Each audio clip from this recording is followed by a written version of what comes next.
This kelp farm is the easiest one to build, and you don't need to place a single sign. No more swimming through and trying to get perfect water placement either. This is what you need for a moderately sized one. Everything on the right is up to you. Just pick whatever blocks you want. To get started, you need just a little flat area and a infinite water source. We'll place down a temporary block and then 8 blocks next to that. So it's 4, 5, 6, 7, 8. From here, we want to build out 3, 1, 2, 3 across the whole way.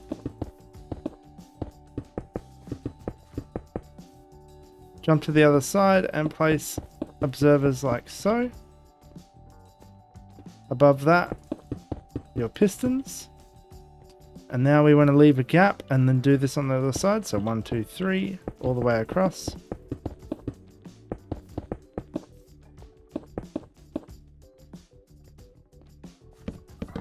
Our final row with the different block. It's up to you, whatever you want to choose.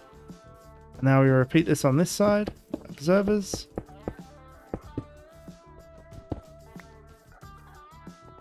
Pistons here. And now we want to add a final layer. I'm just going to use the cobble for this. And the same over here. Now the farm's getting close to being completed already. We just want to add a water layer.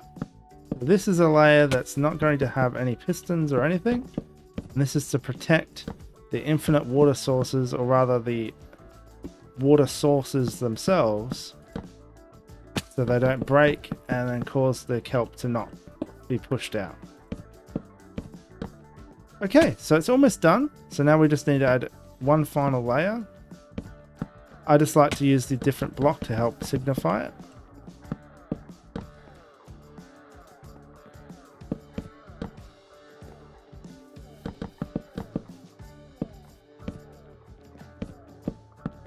Okay, both layers are done, so now we just want to add a bit of glass, like this.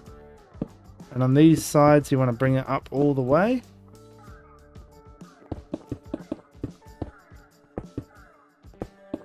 Okay, and so this center line is going to be our gathering point. We just want to break out this side here. Pick whatever side you want, it doesn't really matter. Okay, so we want to pick which side is going to be our output. For me, it's going to be this side. I've already made a step for myself up. We want to dig one more down. On this side, we want to place a water bucket. And then right near the end, we want to place our slab on the top side. A sign behind that above the water. Don't need to put anything on it. And then you can place the water again above that. That will continue the flow. But what we need to do is come here. Break that dirt underneath that. Grab our packed ice and place that in there. That will help prevent the item getting stuck underneath. There is a very slim chance that the item can get perfectly on the edge here and will get nowhere and despawn. But it's very rare and I wouldn't worry about it too much. Alright, from here we're ready to start putting the farm together properly. Grab our fence gates, place them across here to prevent the water flowing into our channel. That's going to bug me.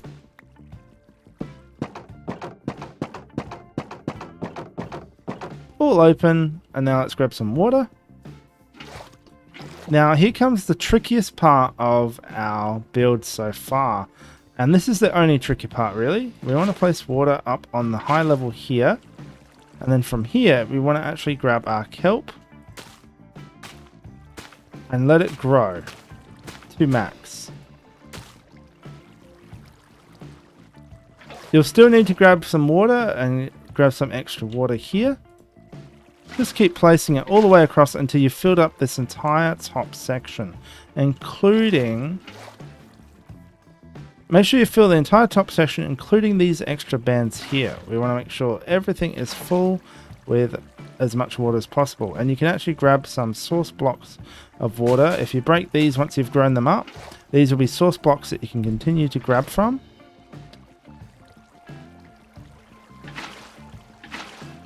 Just build them up, break them, grab yourself some water, keep placing.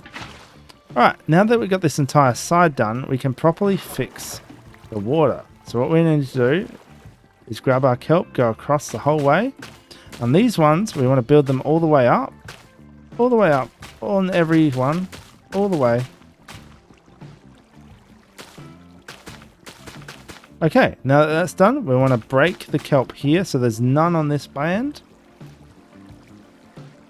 And then break this one here.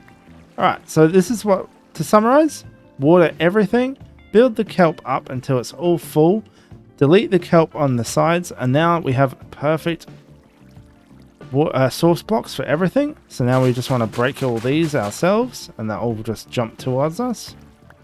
Now we can build the farm on the other side. So we want to come around to the other side, place droppers below these observers here. Doesn't matter which way you put them, they're just there to trigger these observers that go above them. Make sure the red dot is pointing towards you. And then on the back of these pistons, you want to place more cobble. Make sure that the observer's below the piston. Now if we come around to the other side here, if we place another kelp, it will instantly get shut off. Pop. Now the reason why we grew the kelp before was to ensure that every block here is a source block, including the side. So every time this grows, it will delete that source block and push the kelp, but the source block on either side will restore it. Now let's build the other side. So from here, we can actually take these as source blocks. As you can see, I'm taking it from the same exact spot. We just want to do the same thing we did over there. Just slowly take these source blocks.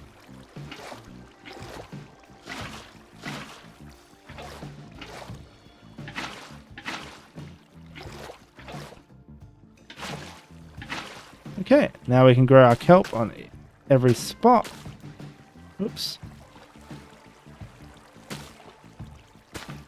It's going to happen. You have to accept that you're going to fall into the collections area. It's all part of the process. Just be sure you don't grow any kelp on these inner areas, only against the observers. Now from here we can break everything again. Let's run to the back and finish this up. Droppers below these observers.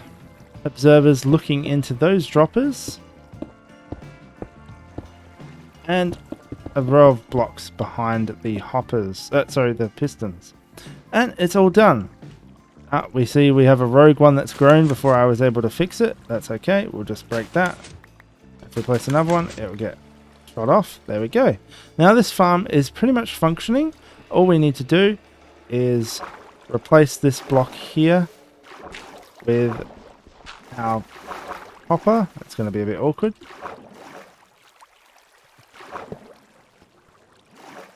And then all we need to do is place in any kind of block here. Glass will work for now. Let's get back out.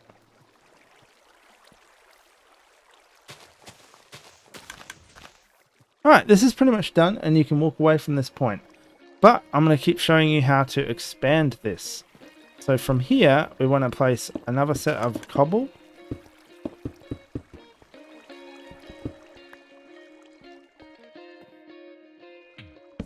Two more of these blocks like this, just like as we did before. 3 high, I did one too many. Same thing over here. 1, 2, 3, 1, 2, 3. This is the part where it might get a little tricky, so you have to build your way up. Place your observers like you did before. You have to build yourself a bit of a platform to run along. Observers away all the way across. Let's break our platform. Pistons across. And just as before, a final layer of cobble above. So now it looks like this. Let's repeat this on the other side. To save time on this side, I'm actually just going to place the droppers. It doesn't matter what orientation they are in. Oops, one too many. From here now, I can just drag myself to the very back of the block and I can place the observers in the right orientation. Jump to the other side, pistons. Final set of blocks on top. Break this one. Alright, now we're almost in the same predicament we were before. So from here we want to place our glass up.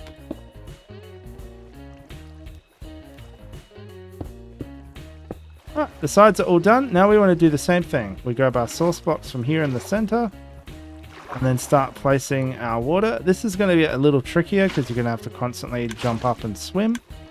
Be careful where you take the water from, so I would suggest jumping down to do it, even though it might be a little slower.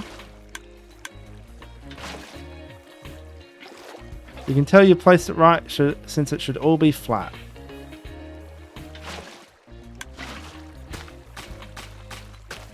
You're going to have to do some swimming and jumping to get everything done.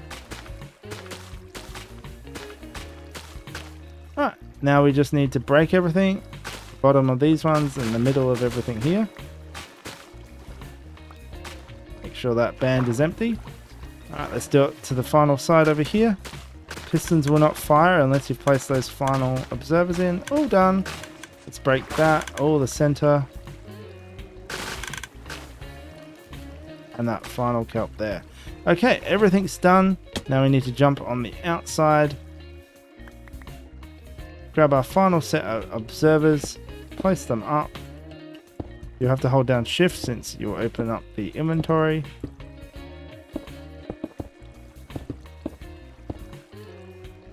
Final layer of cobble, and let's jump over to the other side. And that's all done. This farm will net you about 200 to 250 kelp per hour, but you can always make it smaller and decorate it just like this. So you can start small and make it bigger, or you can go this big. Though if you're going to make it this big, you're probably better off using a flying machine setup like this one here. Hope this has been helpful, and I will see you guys in the next one. Ciao!